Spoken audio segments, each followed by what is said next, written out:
시놀로지 나스 초기 설정하기 마지막 영상입니다.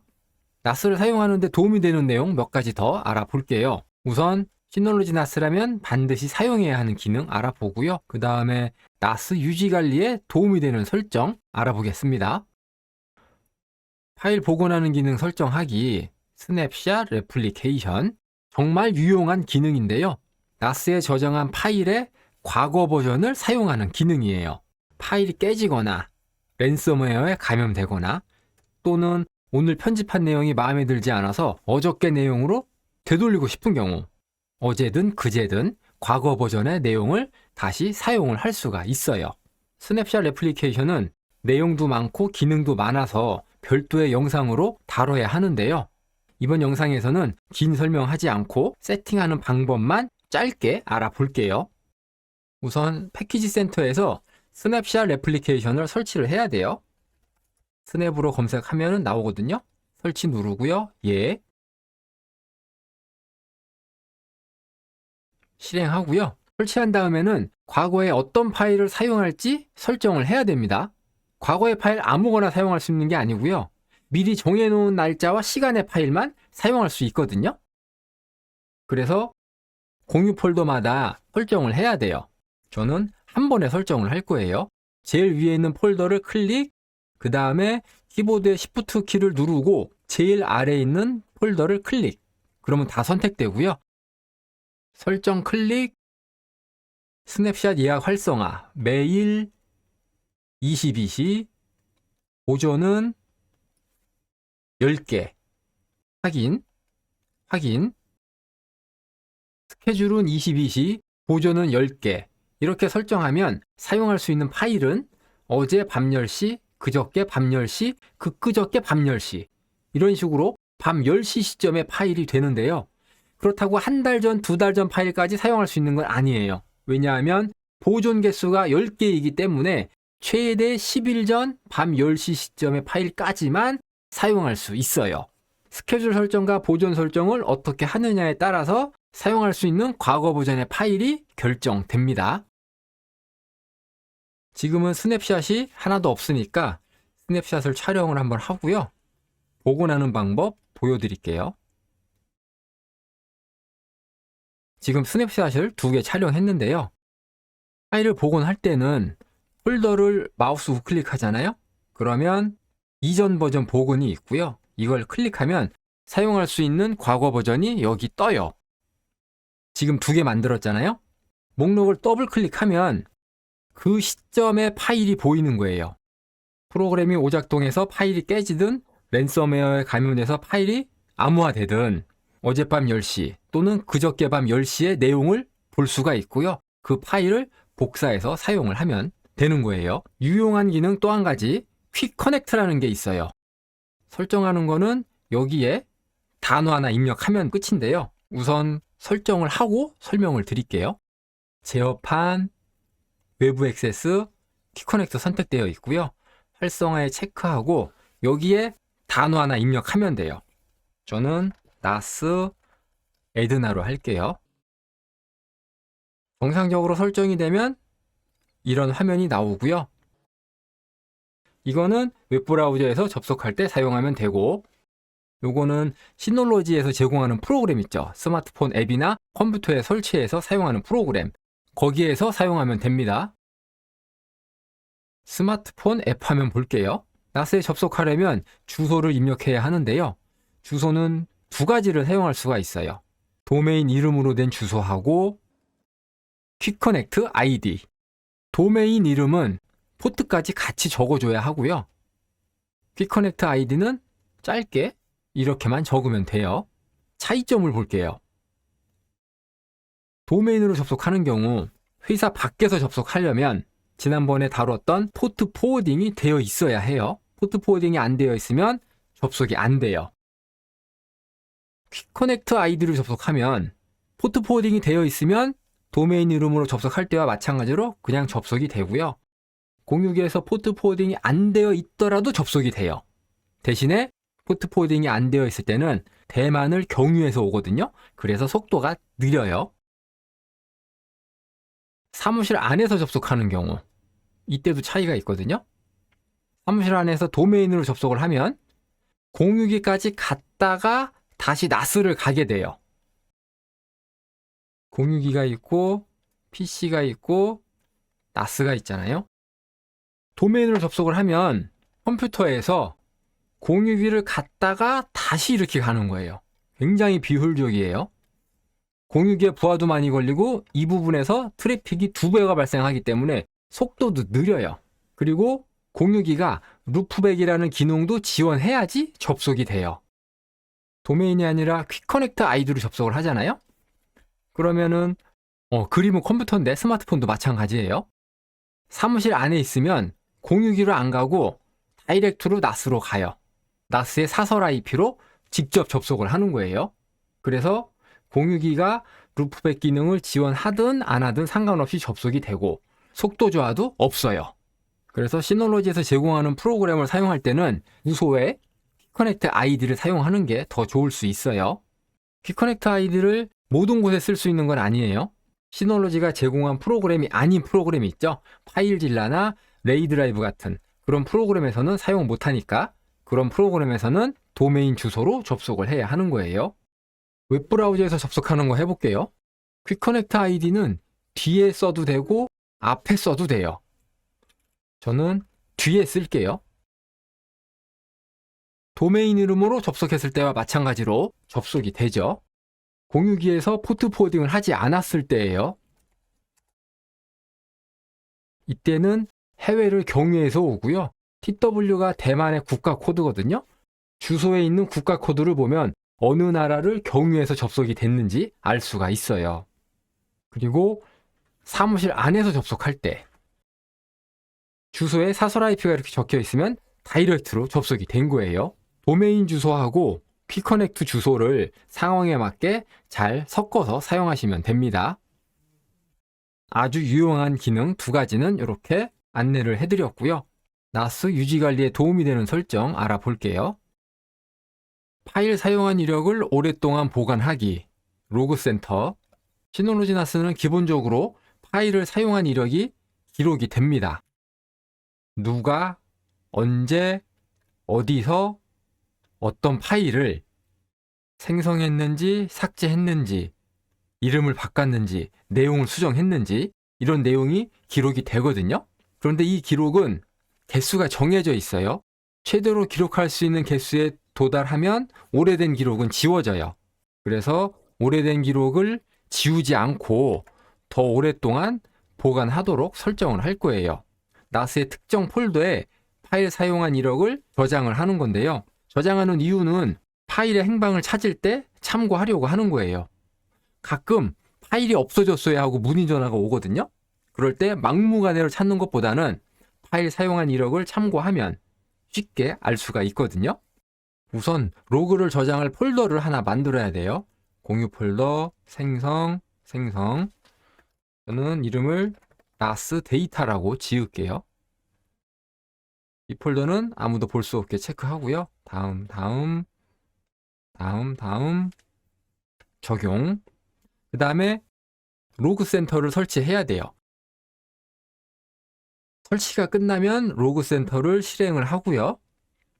아카이브 설정, 위치 선택, 방금 생성한 공유 폴더 클릭, 다시 폴더 생성. 저는 로그라고 이름을 지을 거고요. 선택, 체크. 이걸 100만으로 바꿔주고요. 적용. 그러면 파일을 오랫동안 보관하는 설정은 끝났고요. 마지막으로 파일 사용한 이력을 기록하게끔 설정해야 돼요. 그거는 제어판에서 파일 서비스 로그 설정. 기본적으로 이름을 바꾸거나 삭제한 파일만 로그에 기록을 하는데 원하면 다 체크해도 되고요. 그러면 모든 내용을 다 기록하는 거예요. 저는 읽기 쓰기는 너무 빠른 내용이라 2가지는 빼고 나머지만 기록을 해요. 그 다음에 파일 스테이션 설정, 파일 스테이션 로고 활성화, 저장. 파일 스테이션은 웹브라우저로 접속해서 여기에서 파일을 사용한 이력 또는 스마트폰 DS 파일 앱에서 전송한 이력을 기록하는 거예요. 또 하나 웹뎁 서버. 여기에서도 웹뎁 로그 활성화에 체크하면 레이 드라이브에서 파일을 주고받은 이력이 기록이 됩니다. 과거 기록을 보는 방법은 로그 보관됨, 로그 아카이브 열기, 조금 전에 지정한 폴더 로그 클릭하면 여기에 파일 사용한 이력이 파일로 저장되어 있고요. 그 파일 클릭하고 선택을 클릭하면 볼 수가 있어요. 시스템 사용량을 오랫동안 보관하기, 리소스 모니터, 나스의 리소스를 얼마나 사용하고 있는지 모니터링하는 화면이 있어요. CPU, 메모리, 네트워크, 디스크, 볼륨. 이 화면은 실시간으로 볼 수 있는데요. 가끔 나스가 느려졌을 때, 어제 오후 2시에 갑자기 나스가 느려졌다. 그러면 어제 오후 2시에 나스가 얼만큼의 일을 했는지 그걸 보면 원인을 찾는 데 도움이 되거든요. 이거는 아주 단순해요. 메인 메뉴, 리소스 모니터, 설정, 사용 기록 활성화. 여기에 체크만 하면 되고요. 네트워크, 디스크, 볼륨 이런 거 클릭했을 때 실시간으로 볼지 과거 기록을 볼지 선택을 할 수가 있어요. 나중에 나스에 어떤 문제가 생겼을 때 여기 와서 확인을 하시면 됩니다. 저장한 데이터의 무결성 확인하기, 데이터 스크러빙. 데이터 스크러빙은 나스에 저장한 데이터가 저장한 이후에도 저장할 당시와 내용이 똑같은지 검사하는 작업입니다. 나스에 저장한 데이터가 쥐도 새도 모르게 바뀌는 경우가 흔하지는 않은데요. 데이터의 무결성을 유지하기 위한 기능이니까 해주면은 좋아요. 만약에 데이터가 바뀌었다면 원래대로 복원을 해주는데요. 복원이 가능한 경우는 조건이 있어요. 스토리지 풀의 레이드 유형이 레이드 5, 레이드 6라고 매뉴얼에 되어 있는데 제가 해보니까 레이드 1도 복원을 해주더라고요. 그리고 볼륨의 파일 시스템이 BTR-FS여야 하고요. 공유 폴더를 만들 때 고급에서 옵션을 체크해야 돼요. 고급 데이터 무결성을 위한 데이터 체크성 활성화. 이럴 때만 데이터가 손상됐을 때 원래대로 복원을 해줘요.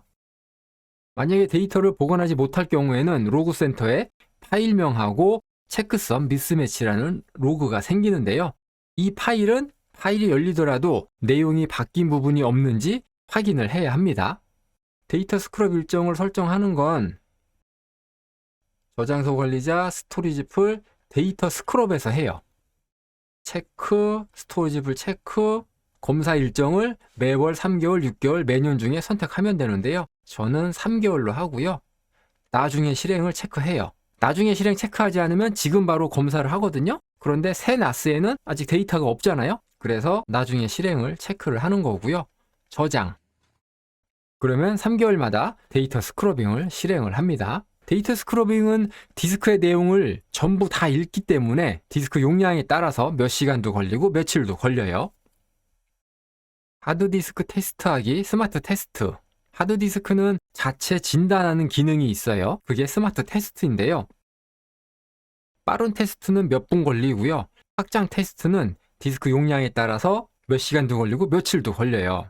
그래서 저는 빠른 테스트를 주로 사용하고요. 디스크가 뭔가 문제가 있는 것 같다? 그러면 확장 테스트를 수동으로 한번 해봐요. 스마트 테스트는 저장소 관리자에서 해요. HDD, SSD 클릭하고 설정, 생성. 빠른 테스트를 할지 확장 테스트를 할지 선택하고요. 스케줄에서 한 달 뒤 주말. 시간은 사용하지 않는 새벽 4시. 이렇게 설정을 해요. 해외 접속 차단하기, 방화벽 규칙 생성. 나스 외부 접속을 열어놓으면 전 세계에서 무작위 접속 시도가 들어오거든요. 그래서 국내를 제외하고는 모두 차단할 거예요. 방화벽 설정은 제어판, 보안, 방화벽, 방화벽 활성화에 체크하고 방화벽 알림 활성화는 켜놓으면 이 포트를 방화벽에 추가할까요? 라는 알림이 뜨거든요. 저는 그게 싫어서 사용하지 않아요. 규칙 편집 누르고 생성, 특정 IP 선택, 서브넷, 사설 IP는 다 허용에 넣을 거예요. 이거는 그대로 따라 하시면 됩니다.